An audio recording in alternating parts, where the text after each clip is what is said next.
Assalamualaikum warahmatullahi wabarakatuh. Perkenalkan, nama saya Diajeng Retmel Ziva Wanda dari kelas 11 IPS 1. Jadi hari ini kita akan menjelaskan tentang rute pelayaran bangsa Eropa ke Indonesia. Bangsa Portugis merupakan bangsa Eropa pertama yang datang ke Indonesia. Masuknya Portugis ke Indonesia awalnya hanya untuk berdagang dan disambut ramah oleh penduduk. Namun lama-lama Portugis ingin menguasai Indonesia dengan memonopoli rempah-rempah, karena Indonesia merupakan negara yang kaya akan rempah-rempah yang menjadi incaran bangsa asing. Mengapa orang-orang Eropa sangat memerlukan rempah-rempah? Orang-orang Eropa berusaha sekuat tenaga untuk menemukan daerah penghasil rempah-rempah. Rempah-rempah ini menjadi komoditas perdagangan yang sangat laris di Eropa. Rempah-rempah ini sangat diperlukan untuk bumbu masak dan bahan minuman yang dapat menghangatkan badan. Hal ini sangat cocok untuk orang-orang Eropa yang memang tinggal di daerah dingin. Kemudian, dari mana asal rempah-rempah itu? Daerah yang menghasilkan rempah-rempah itu tidak lain adalah negara Kepulauan Nusantara. Orang-orang Eropa menyebut daerah itu dengan nama Hindia. Orang-orang Eropa berusaha datang ke Kepulauan Nusantara untuk mendapatkan rempah-rempah dalam konteks penemuan dunia baru. Itu kemudian tidak hanya Kepulauan Nusantara, tetapi juga daerah-daerah lain yang ditemukan orang-orang Eropa pada periode penjelajahan samudra, misalnya Amerika dan daerah-daerah lain di Asia. Tujuan kedatangan mereka ke wilayah timur tidak semata-mata mencari keuntungan melalui perdagangan rempah-rempah, tetapi ada tujuan yang lebih luas yang sering kita kenal dengan sebutan semangat 3G, yaitu goal, memburu kekayaan dan keuntungan dengan mencari dan mengumpulkan emas, perak, dan bahan tambang serta bahan-bahan lain yang sangat berharga.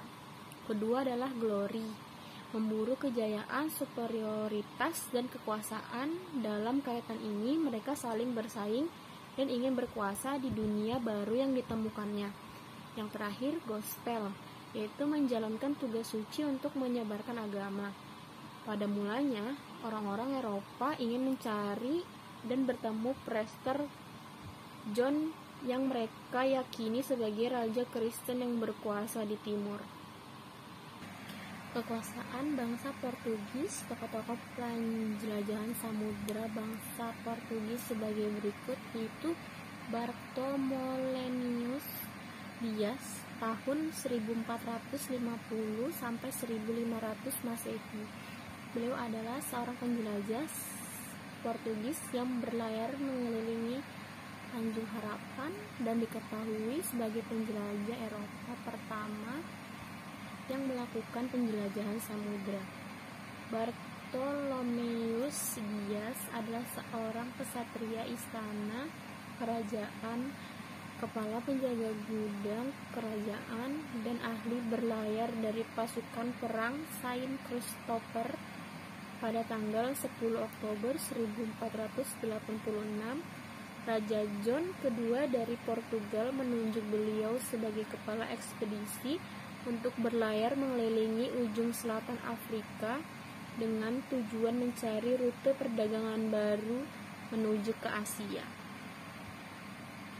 Yang kedua adalah Vasco da Gama tahun 1469 sampai 1524 Masehi.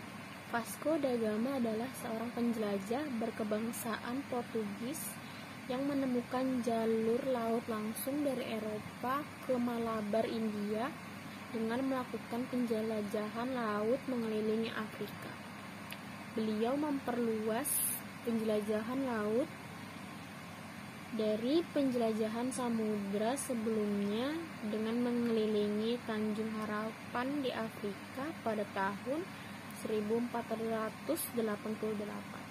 Pelayaran beliau berhasil membangun rute lautan dari Eropa ke India tanpa menggunakan rute kafilah jalur sutra, sebuah rombongan dagang di jalur perdagangan melalui Asia yang menghubungkan antara timur dan barat, yang mahal dan tidak aman antara timur tengah dan Asia Tengah. Namun, pelayaran ini juga gagal membawa barang-barang yang menarik bagi bangsa-bangsa Asia Kecil dan India. Pelayaran pertama beliau langsung menghasilkan era dominasi Eropa selama ratusan tahun melalui kekuatan laut dan perdagangan.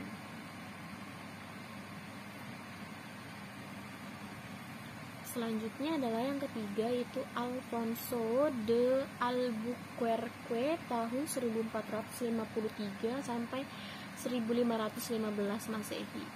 Alfonso de Albuquerque adalah seorang pelaut Portugis terkenal yang berperan dalam pembentukan pemerintahan kolonial Portugis di Asia. Alfonso de Albuquerque menggantikan Vasco da Gama yang berhasil menguasai Selat Malaka. Usai menguasai Selat Malaka, bangsa Portugis melanjutkan pelayarannya ke arah timur menuju Indonesia. Setelah Portugis menyadari bahwa penghasil rempah-rempah bukanlah Malaka, melainkan Maluku, berdasarkan kenyataan tersebut, Portugis berlayar ke Maluku dan berupaya menanamkan pengaruhnya melalui persekutuan dengan Ternate. Pada awalnya, persekutuan itu berjalan dengan baik, dan akhirnya hubungan tersebut mulai rusak setelah Portugis melakukan kristenisasi terhadap masyarakat Maluku. Akibatnya, yang terjadi justru Sultan Ternate Tabarigi diturunkan dari singgasananya oleh Portugis lalu dibuang ke Goa. Pada tahun 1575, giliran Portugis yang diusir oleh Kesultanan Ternate, yaitu Sultan Babullah tahun 1570 sampai 1583. Kekuasaan bangsa Spanyol, yaitu oleh Christopher Columbus tahun 1451 sampai 1506 Masehi. Christopher Columbus adalah seorang penjelajah dan pedagang asal Genoa, Italia, yang menyeberangi Samudra Atlantik dan sampai ke benua Amerika. Columbus merupakan bukan orang Eropa pertama yang sampai di tanah benua Amerika, karena sekarang telah diakui secara meluas bahwa orang-orang Viking dari Eropa Utara telah berujung ke Amerika Utara pada abad ke-11 dan mendirikan kolonial Lands aux Meadows untuk jangka waktu singkat. Yang kedua adalah Ferdinand Magelhaens tahun 1519 sampai 1521 Masehi. Ferdinand Magelhaens dan Juan Sebastian Elcano pada tahun 1519 Masehi dengan menempuh rute yang pernah dilalui oleh Christopher Columbus, dan akhirnya ia sampai di Kepulauan Masava sekarang di Filipina. Saat sampai di Filipina, inilah terjadi pertikaian antara Magelhaens dengan Datuk Lapu-Lapu di Filipina yang menyebabkan tewasnya Magelhaens.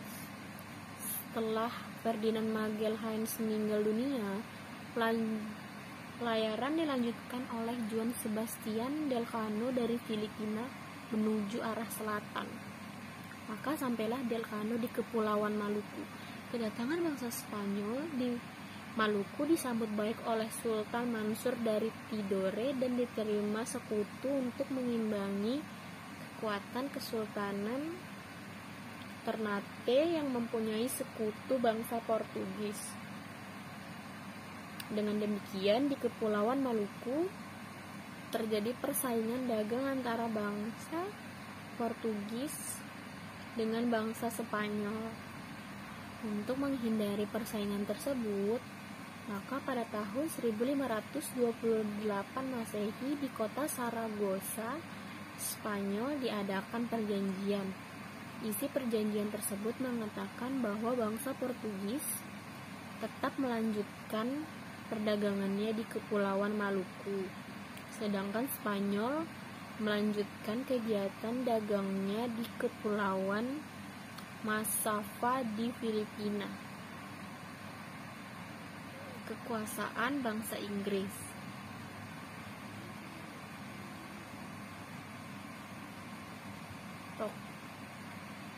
Tokohnya adalah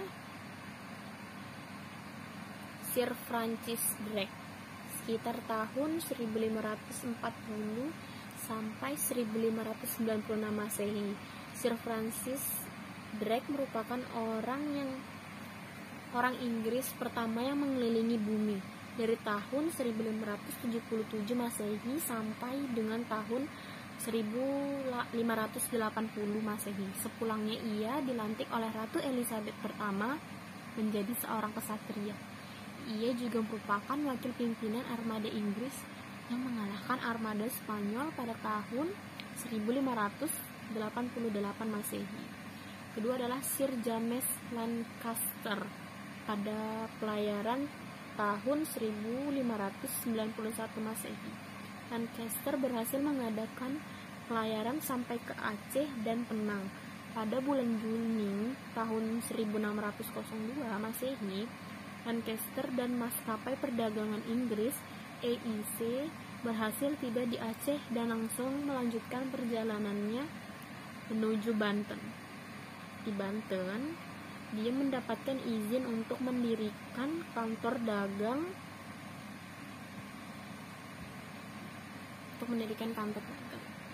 Lalu selanjutnya adalah Sir Henry Middleton. Sir Henry Middleton adalah seorang berkebangsaan Inggris yang hidup pada tahun 1604 Masehi. Di saat itu, ia membawa 4 kapal tua ke Nusantara. 2 kapal pulang membawa lada, namun salah satu dari kapal tersebut tenggelam. 2 kapal lain yang berlayar sampai di Kepulauan Maluku dan bisa pulang membawa rempah-rempah. William Dampier. William Dampier merupakan seorang bajak laut, seorang kapten laut, seorang penulis dan penyelidik ilmiah berkebangsaan Inggris pertama yang menjelajahi atau memetakan bagian-bagian New Holland atau disebut sekarang Australia dan Pulau Papua. Dia adalah orang pertama yang mengitari dunia sebanyak 3 kali. James Cook. James Cook adalah seorang penjelajah dan navigator Inggris. Ia mengadakan 3 perjalanan ke Samudra Pasifik dan berhasil menentukan garis-garis pantai utamanya.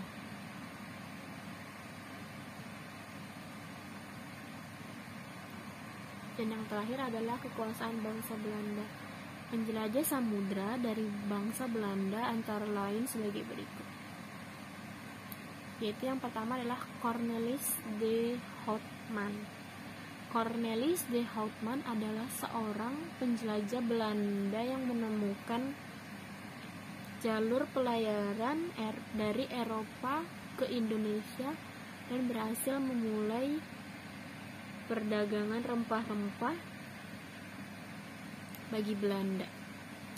Saat itu bangsa Portugis mempunyai monopoli terhadap perdagangan tersebut dan perjalanan Cornelis de Houtman adalah kemenangan simbolis bagi pihak Belanda meski perjalanan tersebut berlangsung buruk.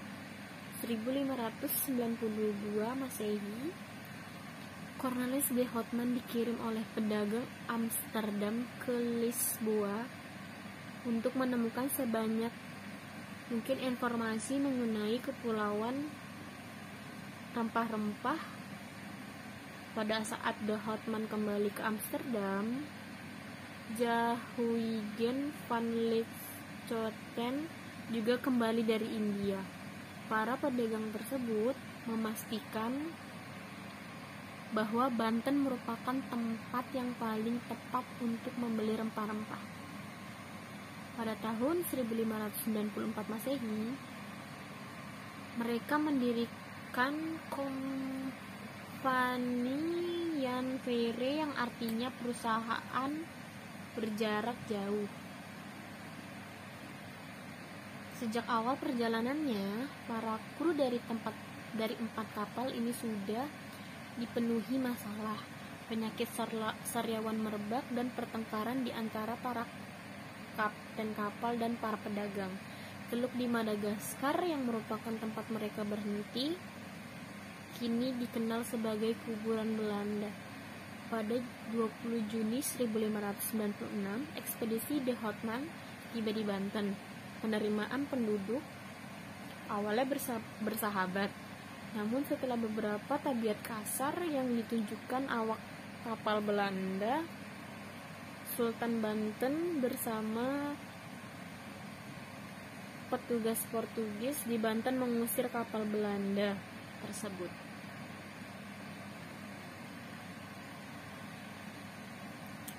Itu saja yang bisa saya jelaskan, kurang lebihnya mohon dimaafkan.